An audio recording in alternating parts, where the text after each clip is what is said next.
예, 6.13 지방선거가 석 달 앞으로 다가오면서 여야 각 당과 후보들의 레이스가 본격화하고 있습니다. 한편 이명박 전 대통령에 대한 검찰 조사가 끝남에 따라 정치권은 이 전 대통령의 사법 처리 결과에 촉각을 곤두세우고 있습니다. 이 시간 김현 민주당 대변인, 이경환 한국당 부대변인, 김철근 바른미래당 대변인 세 분 모시고 정치권 이슈들 짚어보도록 하겠습니다.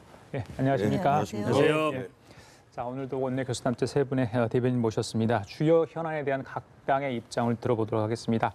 국민들이 워낙 현안이 많아서 좀 국민들이 궁금할 부분들이 굉장히 많습니다. 제가 그 부분 좀 골라서 세 분께 좀 여쭤보도록 하겠습니다. 먼저 이명박 전 대통령의 이야기입니다. 지난 14일이죠. 검찰이 소환대 조사를 받았습니다. 21시간 조사를 받았고요.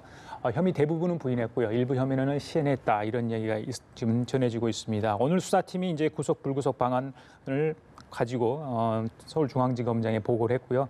이제 문무일 검찰총장이 영장 청구 여부를 결정할 것 같습니다. 그 시기는 다음 주가 될 것 같고요.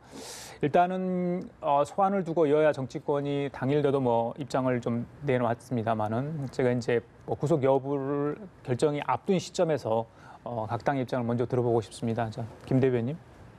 일단은 이명박 전 대통령이 소환에 응하면서 공정하게 해달라는 그런 문구만 지금 읽지 않고 들어갔고 나와서 21시간 조사받고 나와서 그러니까 10만 달러만 인정했습니다. 그런데 지금 이명박 전 대통령이 진술한 내용과 그다음에 그동안 소환되거나 구속된 분들이 진술한 내용이 11명이 차이가 나고 급기야는 이제 이상은 형님하고도 지금 이제 진술의 차이가 났죠. 67억을 차용증 없이 빌렸다 그런데 모르는 일이다.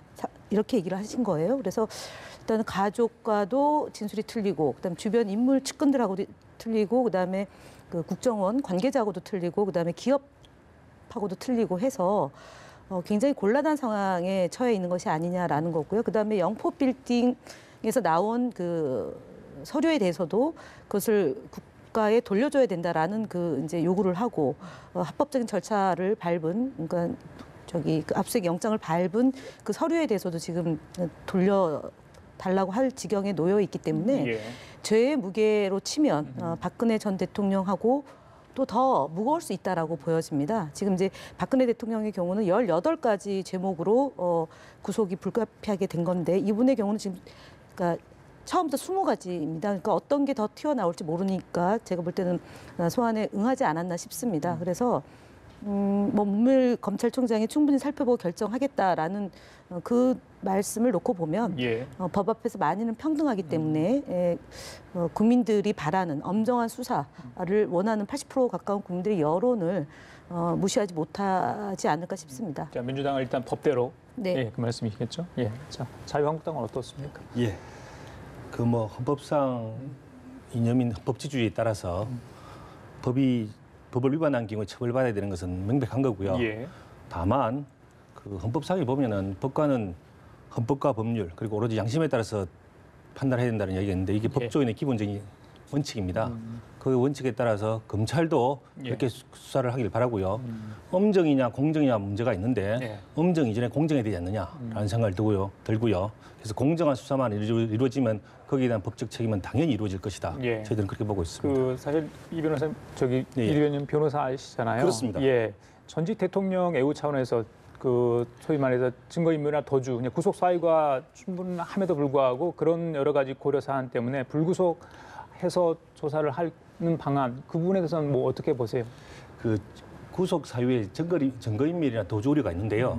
전직 대통령이라고 해서 그것이 특별히 증거인멸이나 도주 우려 자체가 그 자체를 넓게 해석해야 된다는 뜻은 아니고요. 다만 이제 전직 대통령이기 때문에 신분이 확실하지 않습니까? 신분이 확실하기 때문에 도주료가 없다는 건 명백하고 증거인멸도 전직 대통령이기 때문에 증거인멸이 다른 피해자에 비해서 예를 들어서 어떤 다수 전과자가 있다든지 그런 사람에 비해서는 증거인멸이 훨씬 확률은 줄어들지 않겠습니까? 그런 차원에서 판단해달라는 이야기지 전직 대통령이기 때문에 특별 여론에서는 해야 된다 이런 이야기는 전혀 아니죠. 알겠습니다.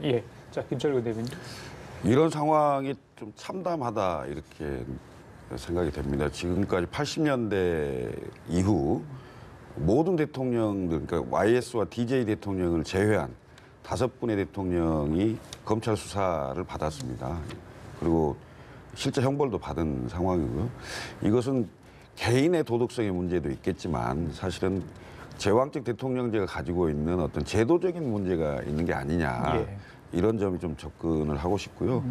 사실 20가지 정도의 그 제명이 지금 나왔지 않습니까? 뇌물, 횡령 뭐 등등 해서 여러 가지인데 일반 형사범도 이렇게 심하지는 않을 것이다라고 생각합니다. 그래서 마지막 남아있는 전직 대통령으로서 그 국민들께 솔직히 그 얘기하고 예. 좀 진솔하게 그 대해야 된다. 그 수사와 재판 과정에. 예. 그리고 검찰은요. 법과 원칙에 따라서 엄정하게 처리해야 된다. 이렇게 생각하고 있습니다. 예. 사실관계 하나 바로 잡아야 되겠습니다. 그러니까 전두환, 노태우, 그다음에 이명박, 박근혜 대통령 네 분의 경우는 부정부패 혐의가 명확해서 내지는 그 5.18이라는 아주 그 민주화에 역행하는 일을 했기 때문에 구속됐고 그다음에 수사를 받았습니다. 그래서 노무현 대통령의 경우는 실제 사실하고 다릅니다. 그렇기 때문에 전직 대통령을 통째로 두 분을 빼고 노무현 대통령을 뺀다는 것은 사실관계에 부합하지 않기 때문에 바로 잡습니다. 검찰 수사를 받았다고 검찰 그랬죠. 수사를 받아 아니 수사를 제가 얘기하는 받았다는 거는요. 얘기지. 아까 그 전직 지금 내가 뭐라고 대통령이 그랬어요? 전직 대통령에 예. 대해서 얘기하는 건데 아니, 그 전직 부분에 대통령 대해서는요. 5분이 네. 검찰 수사를 받게 받아서 됐다. 예. 참담하다. 그다음에 대통령제, 제왕적 대통령제에 문제가 있는 거 아니냐. 그러니까 제가 그 얘기하는 얘기를 건 한 거죠. 노무현 대통령이 네. 포함되는 것, 그 5분에 대해서 포함되는 것에 대해서는 동의하기 어렵습니다. 왜 검찰 수사라 하더라도 그것이 이후에 밝혀지는 이제 사실관계를 얘기했어요. 밝혀지는 과정이 이명박 전 대통령에 의한 정치 탄압에 의해서 이루어진 것이 이미 명백히 드러난 사안이기 때문에 같이 넣는 것에 알겠습니다. 대해서는 전직 부동의합니다. 대통령 네. 중에 이제 네. 검찰에서 조사를 받게 받아 된 결과까지 사람이 나와야죠. 5명이다. 네. 이런 이야기를 하신 것 같아요. 알겠습니다. 김 대변인, 네. 이제 만약에 구속이 되면 전직 대통령 2명이 구속되는 거잖아요. 청와대나 여당 쪽에서는 전혀 부담이 없을까요? 정치적으로 어떻게 보세요? 아니, 그러니까 제가 말씀드리는 거는 2명이 구속되는 게 아니고요. 전두환 대통령과 전 대통령과 노태우 전 대통령도 구속된 바가 그렇죠. 있습니다. 예. 그렇기 때문에 전 대통령, 그러니까 박근혜 전 대통령은 대통령이 아니고 파면된 분입니다. 그리고 이명박 전 대통령은 지금 수사선상에 올라 있고 판단의 문제인데 그것이 청와대와 당의 부담이라고 얘기하면 이것이 마치 청와대와 당이 원해서라고 읽혀지기 때문에 그분에 예. 동의할 수가 없고요. 이명박 전 대통령은 말씀드렸다시피 그 죄가 20가지입니다. 그래서 20가지고 이 범죄 혐의는 그동안 예. 전직 대통령 시절에 가려졌던 거고요. 그리고 전직 정치인 시절에도 가려졌던 많은 사건들이 있습니다. 그래서 공소시효와 상관없는 사건들이 지금 예. 수사 대상이 되고 있는 거기 때문에 부담이라는 얘기는 제가 볼 때는 적절치 않다. 그래, 알겠습니다. 그 꼭 여쭤보고 네. 싶었습니다. 이자 지방선거 얘기 좀 하겠습니다. 이제 89일 앞으로 다가왔습니다. 자, 먼저 민주당 얘기부터 좀 할게요. 그 지방선거 준비를 하는 과정에 미투 관련 또 다른 불미스러운 일이 터져가지고 민주당 입수는 곤욕을 치렀고 빨리 수습하느라고 좀 애를 쓴 모습이 제가 좀 읽을 수 있었거든요. 국민들도 아마 그 부분은 좀 느끼셨을 거예요. 일단 세 분 이야기를 먼저 하고 좀 여쭤볼게요. 민병두 의원 같은 경우는 이제 사퇴서를 제출을 했잖아요. 일단 국회에서 어떻게 처리될지 모르는데 그 부분은 어떻게 되는 겁니까? 그건 의장님의 판단이 네. 중요할 것 같고요. 예. 당으로서는 어쨌든 그 사퇴를 예. 만류하고 있는 것은 맞습니다. 야. 그런데 본인이 계속 사퇴하겠다는 의사가 예. 워낙 강하기 때문에 지금도 만류를 하고 있는 상황. 아니요, 일단 그분은 이제 그 부분은 정리됐고요? 그러니까 존중하는 개인 걸로 의사를 했습니다. 존중하는 그래서 걸로. 개인 의사를 존중하고 예. 박수현 전 대변인의 경우는 자진 사퇴를 통해서 정리가 된 거죠. 그렇죠. 네. 이제 박수현 전 대변인은 이제 이야기를 네. 더 이상 할 게 네, 없는 네. 것 같아요. 본인이 그다음에 정리됐기 정봉주 전 의원도 당이 아니기 때문에 예. 저희 당에서 지금 이 자리에서 제가 얘기하는 것도 적절치 않습니다. 그 복당 심사는 어떻게 중앙대에 일단 신청을 그건 했잖아요. 제가 잘 모르겠습니다. 예, 그래요? 예. 어느 정도 결정된다는 이야기 있던데 그건 아닌가요? 저희가 최근까지 예. 제가 직전에 올 때 예. 브리핑할 내용이 없습니다라고 기자단에게 공지하고 왔습니다. 네. 알겠습니다. 그러면 서울시장 출마 얘기는 지금 계속 하고 있는 거고 그 고소를 현재까지는 복당이 안 된 상태이기 때문에 예, 예. 현재까지요. 지금 이 시점에서 그렇습니다. 안 됐기 때문에 예. 저희가 그 부분에 대해서 얘기하는 것은 당의 입장으로 얘기하는 건 당의 적절치 입장으로는 않다. 적절치 왜냐하면 않다. 제가 오늘 나온 것은 당의 대변인 신분으로 나왔기 때문에요. 예. 그 정도로 정리를 하죠. 그 하나만 더 여쭤볼게요. 그러면 지금 이제 미투 관련 얘기를 관련해서 지금 각 상임위 11개 상임위에 계류돼 있는 법안들이 너무 많습니다.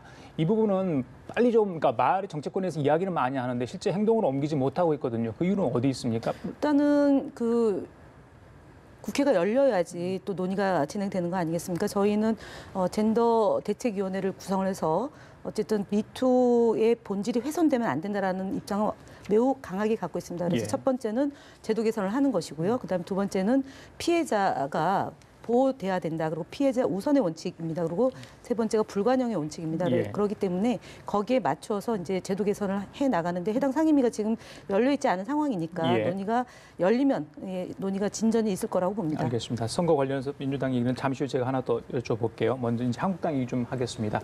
서울시장 얘기인데요. 예. 이석현 전 법제처장을 이제 홍준표 대표가 영입을 하겠다 이렇게 이제 의사를 표시했고 본인은 굉장히 신중하게 지금 검토를 하고 있다.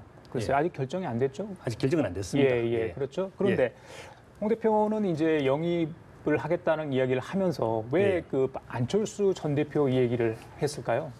그 뭐 당연히 이제 유력한 상대당 후보로 예. 지금 거론이 되고 있기 때문에 그 예. 후보에 대한 이야기를 하기는 한 것인데요. 예. 거기에 대해 이야기하는 과정에 있어서 내용은 예. 당연히 홍준표 대표의 전 경험에 비추어서 뭐 그런 식의 이야기가 나오지 않았느냐, 즉 3등 이야기를 하는데요. 예. 과거 대선 시절 대통령 선거 때도 원래는 안철수 후보께서 예.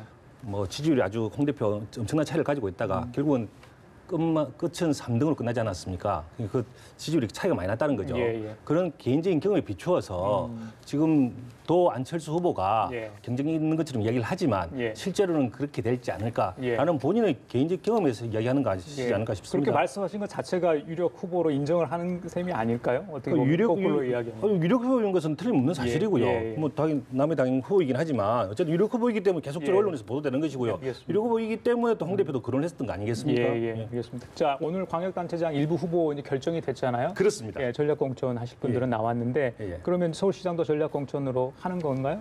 만약에 이석연 법제처장이 예. 뭐 결심을 해준다면 예. 일단 유력하게 전략 공천을 검토하고 있는 걸로 알고 있습니다. 그 전략공천 할 수 있는 부분들은 지난번에 당에서 결정이 됐죠. 일부 지역은 하기로. 예. 예.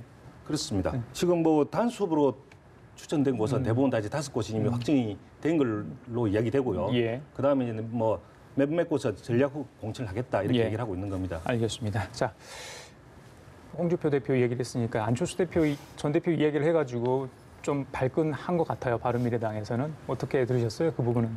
아니 그 자기들 당 일이나 걱정하지 왜 남의 당 일을 걱정하는지 모르겠어요. 사실은 자유한국당이 116석의 국회 의석을 갖고 있는 제1야당이잖아요. 그러면 정부 여당을 견제하면서 뭔가 자기 역할을 해야 되는데 사실은 국정농단 사태로 책임 있는 세력으로 국민들에게 낙인이 찍혀 있는 상태라 여기를 벗어나려면 변화하고 혁신하고 뭔가 다른 모습을 보여줘야 되는데 여전히 홍준표 대표의 아무 말 대잔치로 자꾸 이렇게 하니까 사실은 수도 서울인 그 서울의 후보마저 없어서 뭐 누구를 영입한다 했다 실패하고 뭐 이런 상황이었지 않습니까? 근데 다 좋다 이겁니다. 뭐 이석연 뭐 변호사를 영입할 수도 있고 뭐 또 못할 수도 있는 상황입니다. 그러면 정말 진솔하게 자기들 당 후보, 자기들의 그 어떤 얘기를 해야죠. 왜 가만히 있는 안철수 전 대표를 갖다 걸어서 몇 등이니 뭐 이런 얘기를 합니까? 난 이해가 우선 안 되고요. 그다음에 안철수 전 대표는 오늘 바른미래당 최고위원 회의에서 그 인재영입 위원장으로 이제 임명이 됐습니다. 본인이 하겠다고 그랬습니까? 아 그런 건 아닙니다. 지금 국민의당과 바른정당이 합당을 해서 바른미래당이 돼서 이제 한 달 정도 됐습니다. 근데 국민들이 사실은 화면에 안철수 전 대표하고 유승민 대표가 같이 나오는 게 많이 보이면 아, 두 당이 합당이 됐구나 이런 걸 인지할 수 있었을 텐데 그게 잘 안 보이면서 바른미래당이 새로운 당인 걸 알겠는데 국민의당과 바른정당이 합당한 정당이 인지가 잘 안 된 거였습니다. 그래서 그런 상황에서 이제 그 두 대표죠. 유승민, 박주선 대표가 안철수 전 대표에게 당에서 활동을 해 주십사 이런 요청이 있었고 지방선거를 앞두고 뭐 다른 당도 다 마찬가지겠습니다만은 대략 후보자가 한 3,000명 정도 필요한 상황입니다. 그러면 지금은 무엇보다도 인재 영입하는 게 가장 중요한 일이고 급한 일입니다. 그래서 그걸 좀 맡아서 해주시면 어떻겠느냐 이렇게 결론이 난 겁니다. 그러면 이제 가장 중요한 게 서울시장 출마 여부인데 그 부분은 계속 고려 중입니까? 일단 요청을 했잖아요, 당에서. 제가 보기에는 현재 상태는 50대 50 정도. 아직도? 네, 그런 것 같습니다. 왜냐하면 결정하게 되나요?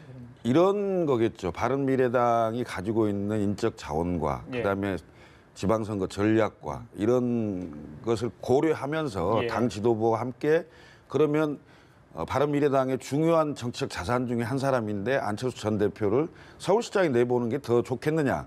아니면 전국 선거를 지휘하는 게 더 낫겠느냐 예. 이런 판단을 함께 해서 결정할 걸로 보입니다. 알겠습니다. 네. 자, 한번 닦는 건 아니고요. 예, 예. 뭐 자기 당 걱정이라 하라 그러는데 정당이 다른 당에 대해서 이야기하는 것은 당연한 거라고 저는 생각이 되고요. 평소에 유승민 대표를 보면 평소에 남의 당 걱정을 많이 하더라고요. 예. 그 남의 당 많이 걱정하시는 분이 왜 이번에는 또 자기 당 걱정을 하라고 비판하는지 잘 이해가 되질 않습니다. 알겠습니다. 예. 오랜만에 저도 생각이 같습니다. 그렇습니다. 예. 서로 정말 진심 어린 걱정을 해주세요. 진서버리 걱정을 합니다. 예, 예. 알겠습니다. 자, 김 대표님, 민주당 얘기 좀 여쭤볼게요. 자, 일단은 현역 의원을 추가로 나간다는 분이 많지는 않은 것 같아요. 생각보다. 맞습니까? 네, 일단은 지금 경선에 나간 분들은 있죠. 서울에 2분, 그다음에 충남에 1분, 대전에 1분, 그리고 경기도에 1분, 예. 인천 1분, 예. 그다음에 충북에도 아마 1분 정도 계신 것 같습니다. 그래요? 그래서 경선에 지금 뛰는 분들은 한 10여 분 정도 됩니다. 아직까지. 예, 예, 네. 예. 그리고 경남은 본인이 의사를 밝히지 않았기 때문에 김명수 의원이 예. 계속 그러는데 무슨 어떤 고심을 그렇게 할까요? 아직까지도 답이 없습니다. 고민되겠죠.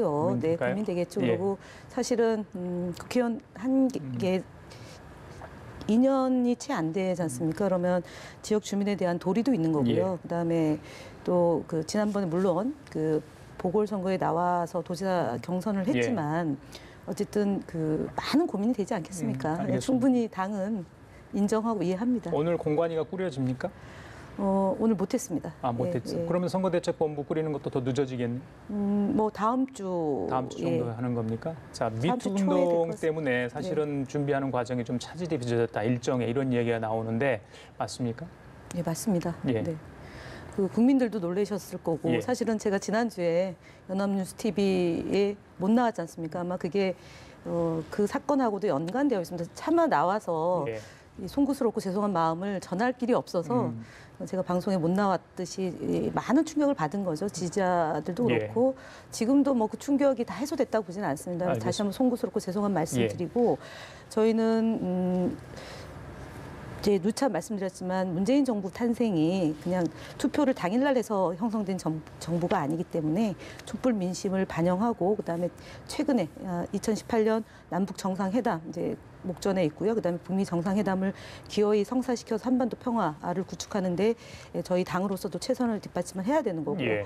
그리고 그 이제 개헌 문제도 있지 않습니까? 개헌과 지방선거를 동시에 실시해야 되는 과제도 있는 거고 또 지방선거를 잘 해서 지방정부 그다음에 자치분권을 또 이뤄내야 되는 숙제가 예. 있습니다. 그래서 그런 불미스러운 일로 국민들에게 어쨌든 걱정을 끼치고 심려를 끼친 점에 대해서는 예. 뭐 할 말은 없습니다. 그럼에도 불구하고 지지율은 크게 흔들리지는 않는 것 같은데. 그러니까 종합적으로 판단하고 계신 것 같습니다. 국민들이. 그러면 예. 17개 광역단체장들 중에 9+알파를 보셨잖아요. 네네. 예.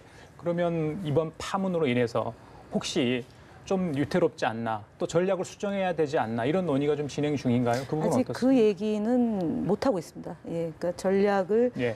지난주하고 지금까지도 그 가장 중요하게 예. 뭐 아시다시피 엊그저께까지도 최고위원 회의가 이 그 후보로 뛰겠다는 분들이 한 분이었죠, 사실은. 그러니까 당 안에서는 그분이 어쨌든 자진 사퇴까지 과정이 좀 경과가 있었고요.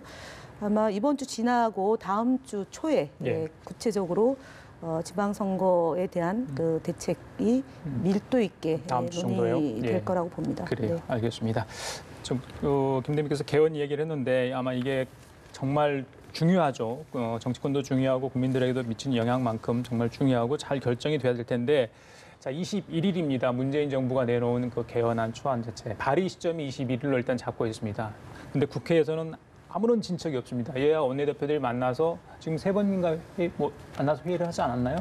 아무런 결과물이 지금 나오지 않은 상황인데 글쎄요, 뭐 오늘 자유한국당의 개헌 로드맵을 이제 드디어 내놓았습니다. 일단 자유한국당이 먼저 여쭤볼게요. 그 분권형 대통령제와 책임 총리제 핵심인데 또 시기는 물론 이제 6월 개헌이라고 이제 얘기했지만 그건 이제 지방선거 동시는 아니지 않습니까? 그렇습니다. 예. 6월 오늘 말입니다. 그렇잖아요. 예. 예. 로드맵의 핵심 또 의도는 어디 있습니까? 예, 기본적으로 지금 그 문재인 대통령이 추진하는 개헌 자체가 저희들 입장에서 보기에는 뭐 기본적으로 불가능한 개헌을 추진하고 있다. 불가능하다는 의미는 예. 이미 국회에서 100석 이상의 야당이 있는 경우는 불가능한 것이거든요. 그럼에도 불구하고 계속적으로 주장하는 자체가 어떻게 보면 정치 공세에 불과하다 실제로 정치공세라는 이야기는 이번에 지방선거 관련해서 보통 지방선거는 그 중간 평가 성격이기 때문에 그분의 정권 심판론이 문제가 돼야 되는데 이 개헌 문제로 그 이슈를 덮으려고 하는 의도가 분명히 있는 것이죠. 그리고 실제로 그 내용을 본다 하더라도 그 내용석을 보면 이 개헌이 문제되는 것은 결과적으로 제왕적 대통령제를 어떻게 하면 해소할 수 있을 것인가 이 부분에 쟁점이 있어야 되는데 실제 개헌안을 낸 걸 보면 그 부분에 대한 이야기는 없어요. 오로지 4년 연임제만 얘기했을 뿐 그 외엔 다른 부분들에 대한 이야기만 많다는 이야기죠. 그런데 그런 측면에서 보면 실제 국민이 원하는 개헌이 어떤 것인가에 대한 초점을 가지고 우리 당에서 이번에 추진하고 있는 것이고요. 실제로 분권형 대통령 책임 총리 그리고 심지어는 그 선거구제까지 포함해서 이번에 새로운 통치 구조를 만들어 보자라는 차원에서 그런 부분들을 대통령이 아니라 원칙적으로 국회가 합의하는 게 맞다라는 차원에서 국회가 동시에 합의해서 발의하자라고 이번에 6월 달에 그렇게 해서 발의하게 되면 한 10월 달 정도에 충분히 그 시간적으로 봤을 때 같이 개헌이 가능하지 않겠는가라고 보고 있게 되는 겁니다. 이런 차원에서 본다면 지금 무조건 동시 개헌 지방선거와 동시개를 요구하는 것은 어떻게 보면 정략적인 술수에 불과하다라고 보게 되는 것이죠. 자, 바른미래당 입장하고요. 오늘 발표한 자유한국당의 개헌 로드맵에 대한 평가 좀 같이 좀 부탁드릴게요. 저는 오늘부로 개헌 논의가 굉장히 불이 붙을 수 있다. 그래서 터닝 포인트가 될 수 있다 이렇게 생각합니다. 우선은 크게 쟁점이 4가지 정도인데요. 권력 분산, 대통령제에 대한 권력 분산을 어떻게 할 거냐. 그다음에 시기는 6월 지방선거 때 할 거냐 안 할 거냐. 그다음에 선거구제와 연동해서 같이 합의를 볼 수 있는 것이냐.